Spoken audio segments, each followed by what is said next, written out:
yang waktu mau di khidbah dulu, kalau seingat saya itu sudah semester 7. Semester 7 karena Sudah. tidak lama ya. Jadi prosesnya kami tuh tidak sampai 1 bulan, hanya beberapa pekan saja.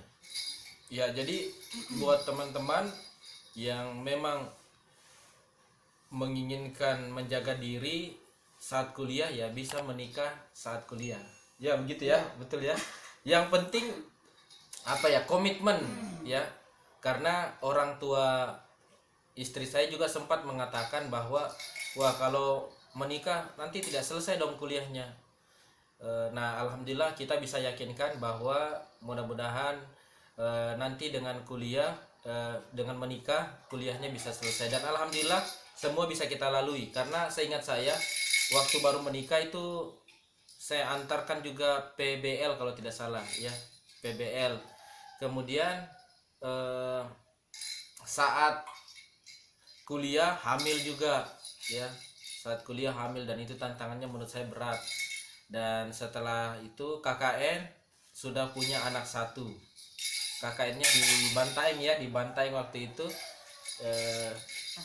ya masih punya 1 anak. Jadi anak kita itu masih kecil, dibawa ke tempat lokasi KKN-nya.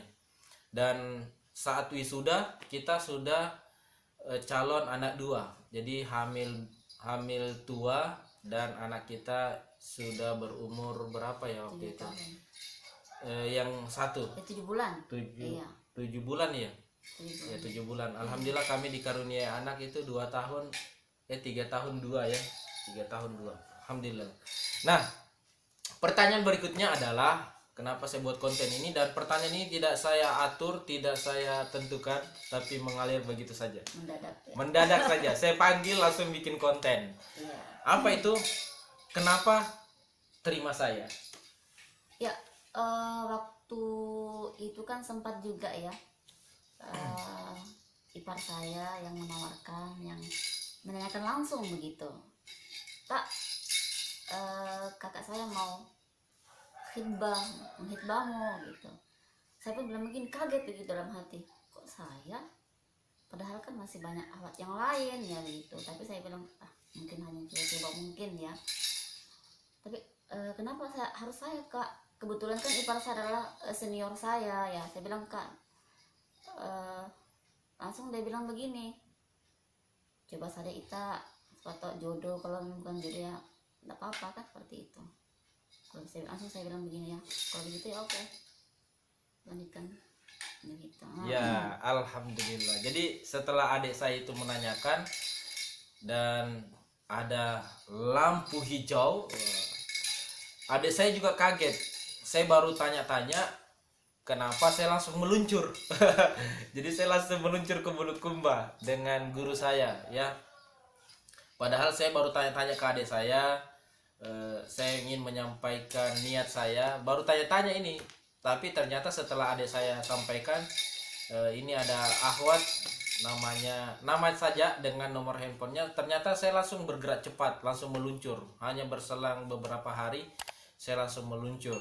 Nah, di saat meluncur itulah ada cerita yang unik menurut saya, karena yang namanya kita orang baru ya, baru tidak tahu, hanya tahu nama dan nomor telepon. Ternyata saat kami sampai di daerah yang cukup jauh menurut kami, karena waktu itu kita perjalanan dari Makassar ke Bulukumba, dari Bulukumba ke Herlang lagi.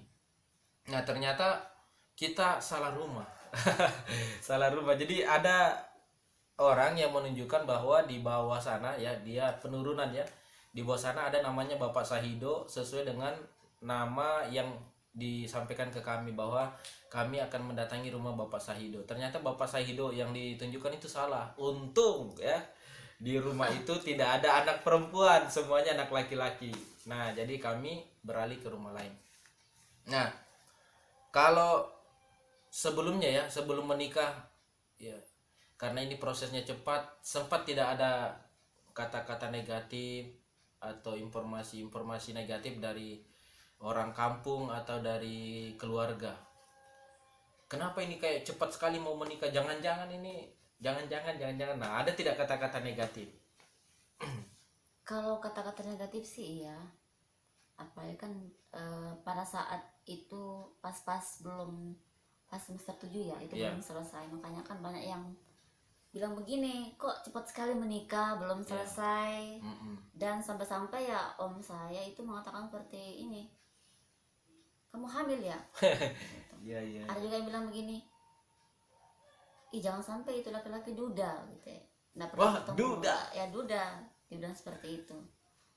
Jadi saya jelaskan dengan secara baik bahwa saya tidak pernah pacaran, tidak kenal itu laki-laki ya sama sekali. Yang mungkin sering ketemu mungkin di kontrakan ipar saya, tapi saya tidak pernah mungkin baku tatap ya atau mungkin ya, karena ya jaga interaksi gitu, jaga jarak begitu. Dan saya juga sempat awal saya melihat suami saya ya, itu awalnya saya kira suami orang ya, padahal masih cowok gitu. Iya, iya, iya. Dan saya pun juga tidak kenal dia itu seorang trainer, ternyata seorang motivator. Iya, iya, iya. Nanti pada saat setelah menikah, Masya Allah, ternyata suami saya itu orang yang sangat luar biasa gitu. Karena awalnya saya menerima dia itu bukan karena dia seorang motivator ya atau pembicara, tidak. Saya cuman mengenal dia itu seorang pendakwa. Karena saya menerimanya itu karena ya dia adalah seorang pendakwa dan saya menginginkan dia ingin mendakwahi keluarga saya di kampung. Ya cuman itu saja. Siap, Jadi siap. ya mungkin karena itu bonus ya mungkin ya. Karena mendapat suami yang seorang trainer ya, terus seorang yang tidak pernah mengenal namanya pacaran, alhamdulillah. Dan perempuan yang pertama dia bonceng yang bukan dari saudara kandungnya adalah saya, istrinya. Iya, Jadi iya. ya, saya merasa bangga menjadi seorang istri, Siap. seorang motivator aslinya. Iya, iya, iya. Alhamdulillah ya. Jadi apa ya? Mungkin ketika kita mendapatkan kata-kata negatif dari keluarga, dari tetangga, itu wajar ya. Namanya juga mau menikah. Nah, mudah-mudahan kita bisa mengantisipasi itu, khususnya teman-teman semua. Jadi yang mau menikah bukan berarti, kan sekarang ada namanya proses lamaran ya, jangan sampai teman-teman merasa sudah dilamar itu seolah-olah sudah sah, ternyata belum. Nanti sah ketika sudah ijab dan kabul. Iya betul. Jadi jangan sampai melakukan hal-hal yang di luar syariat. Bahkan yang lebih fatal adalah ketika teman-teman sudah melakukan hubungan suami istri padahal ini belum nikah. Nauzubillah summa nauzubillah. Apalagi yang pacaran nih ya, kalau kami sarankan ya mending putuskan sekarang. Jadi sudah stop, jangan pacaran, nggak ada faedahnya. Dan ya sudah banyaklah faktanya kita lihat, ternyata ada orang yang bertahun-tahun pacaran, ternyata yang menikah atau yang dinikahi bukan yang dipacari. Nah itu kan membuat sakit hati.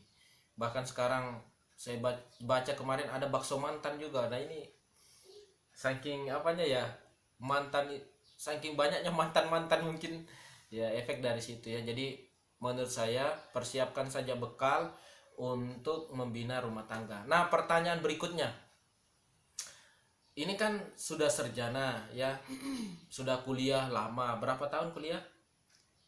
Mungkin sekitaran 5 tahun. 5 tahun ya, Iya. nggak terlalu lama juga. 5 tahun kuliah, setelah itu menuntut ilmu. Menurut saya termasuk tinggi ya, S1 itu seorang perempuan tinggi juga.